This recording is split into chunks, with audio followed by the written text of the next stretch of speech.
हाय, मैं शुभम हूँ और आज हम स्टोइसिज्म के बारे में बात करने वाले हैं। स्टोइसिज्म वैसे गूगल पे सर्च करोगे तो डिफिनीशन यही आएगा। A person who can endure any pain, any hardship without complaining it, without showing it. मतलब किसी भी पेन को दिखाए बिना बिना कंप्लेन किए उसे सह ले और अपने काम, अपना धर्म उसे जारी रखे। वैसे है क्या स्टोइसिज्म? स्टोइसिज्म एक फ़िलॉसफी है और फ़िलॉसफी से ज़्यादा एक वे ऑफ लाइफ है, समझो। मतलब पूरा बस एक थियोरेटिकल नहीं है ये, इसको हम रियल लाइफ में डे वन से इम्प्लीमेंट कर सकते हैं और लाइफ में चेंजेस ला सकते हैं। इसके प्रैक्टिकल फ्रेमवर्क हैं, पर थोड़ा इसके बैकग्राउंड में जान लेते हैं, इसके हिस्ट्री को। वैसे शुरू होता है स्टोइसिज्म जीनो के स्कूल के साथ 300 BC के करीब।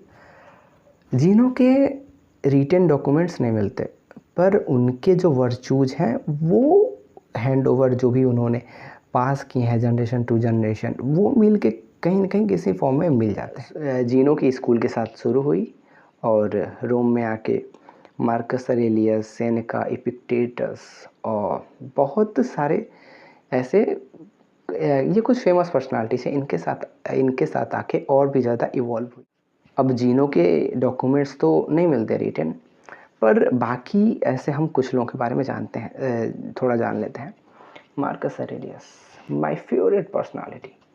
इनकी बुक है मेडिटेशन। इन्होंने कभी उसको इंटेंशनली नहीं लिखी, ये खुद से बात करते थे, जस्ट लाइक कि हाँ अपना मेंटोर है और खुद से बात करते थे रोज़ शाम को, और वही डॉक्यूमेंट किसी ने संजो के और आज वो मेडिटेशन है इनकी। जब मैंने पढ़ी दूसरा चैप्टर, जो दूसरा पार्ट है बुक का, उसका पहला फ्रेज पढ़ा, मुझे पसंद आ गई है।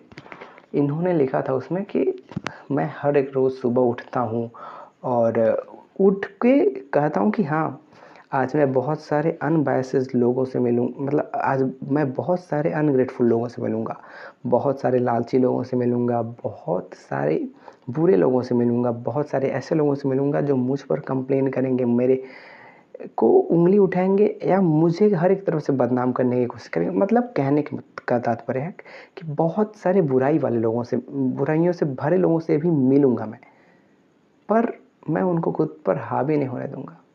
मतलब कितनी खूबसूरत विचार है ना, कि वो खुद को खुद ही होने देना चाहते हैं। जैसे कि आजकल एक कोट है ना कि हाँ, I am not made by society, I am made by God. मतलब गॉड मेड मी, भगवान ने बनाया मुझे, I am my true self.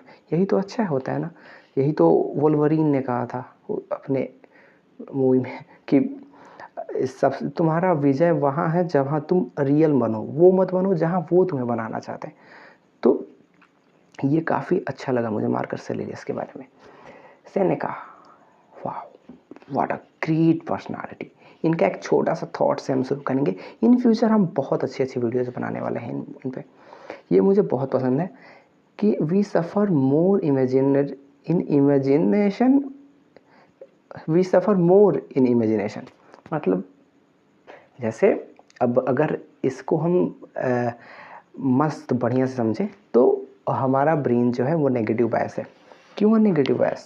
क्योंकि पास्ट में जब हम जंगल में रहते थे तो हमें वहाँ पे बहुत खतरा होता था। पास्ट में 4000 साल पहले से लेके अभी 15-20 सालों से पहले तक कि रात में कोई आ रहा है, डकैती हो जा रही है, और आज़ादी के टाइम पे उससे पहले कितनी ज़्यादा लड़ाइयाँ होती थी। तो पूरा ब्रेन को पता था कि आने वाला कि ज़िंदा रहना मुश्किल है। तो उस ब्रेन ने खतरे को प्रैक्टिस कर, मतलब खतरे को स्कैन करने लगा, और उसको हर एक जगह, बस यही खतरा नहीं होता कि कोई मार देगा, अपने टोली से रिजेक्ट होने का डर, इसलिए हमें फियर ऑफ रिजेक्शन होता है।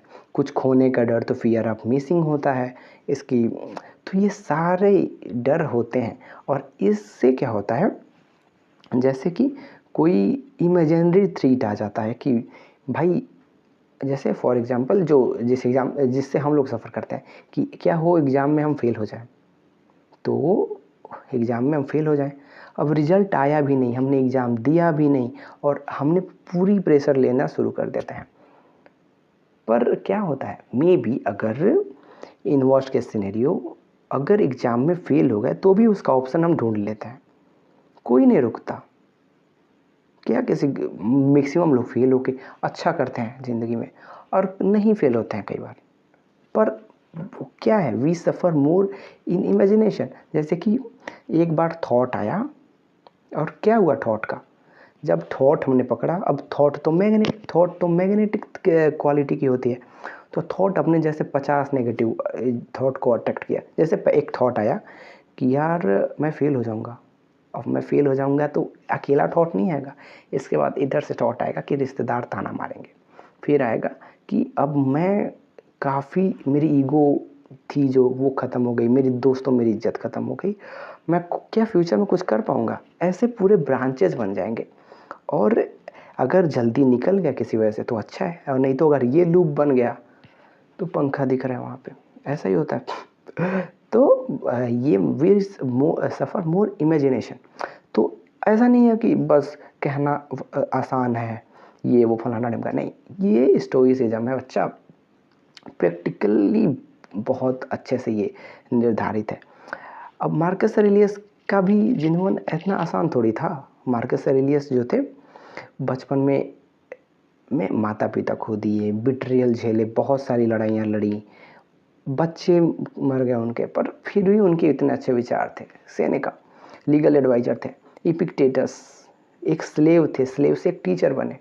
इनके बारे में मैंने ज़्यादा नहीं पढ़ा ऑनेस्टली, ज़्यादा क्या नहीं, कुछ भी नहीं पढ़ा, पर मैं पढ़ूँगा और इन पर भी डेफिनेटली वीडियोज़ लाऊँगा। तो बहुत अच्छे वे में स्टोइसिज्म है और बहुत ही प्रैक्टिकली फ्रेमवर्क में, तो इन फ्यूचर हम लाएंगे। आज मैंने बस थोड़ा सा वो किया, इंट्रोडक्शन दिया। वैसे जैसे कैसे कर सकते हैं, वैसे एक स्टोरी लेते हैं, मान लो रमेश, ओके, तो कि कैसे स्टोइसिज्म हमारे रियल लाइफ में वो करता है, अपना वैल्यू ऐड करता है, कर सकता है। जैसे स्टोइसिज्म में डिसिप्लिन के 3 पहियों को पकड़ा गया है, discipline of will, discipline of perception और डिसिप्लिन ऑफ एक्शन, इन तीनों चीज़ों का। अब इन तीनों चीज़ों को रियल लाइफ में कैसे मतलब कैसे क्या एप्लीकेशन है। मान लो रपियंस है कोई कॉर्पोरेट एम्प्लॉई, सुबह गया ऑफिस में, मैं थोड़ा लेट हो गया क्योंकि लेट उठा था, रात में थोड़ी मूवीज़ देख ली थी और लेट उठे, थोड़े ट्रैफिक भी भीड़ थी। अब ना वहाँ पे बॉस ने डांट दिया उनको, अब इस चीज़ को ईगो पे ले लिया उन्होंने कि बॉस है कुछ भी डांटेगा, और फिर दिन भर सोचते रहे और घर आए तो क्या हुआ, बेटी ने हग करना चाहा उन्हें और फ्रस्ट्रेशन के मारे ढकेल दिए, फिर कमरे में गए, गिल्ट होने लगा। ऐसा ज़्यादातर होता भी है कि फ्रस्ट्रेशन बच्चे पे उतारते हैं।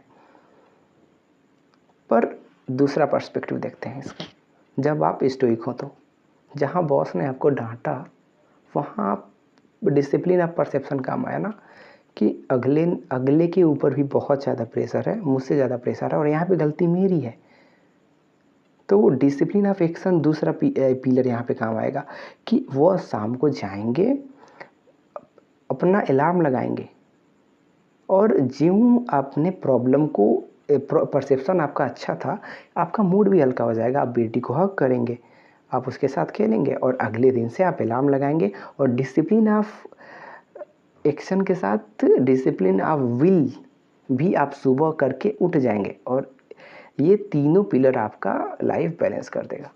तो इसमें बहुत सारे प्रैक्टिसेस हैं, जर्नलिंग है, डेथ की मेडिटेशन है और भी बहुत सारी। तो इन फ्यूचर हम डिटेल वीडियो लाते रहेंगे, कोल्ड शावर वर्कआउट सब है, ठीक है।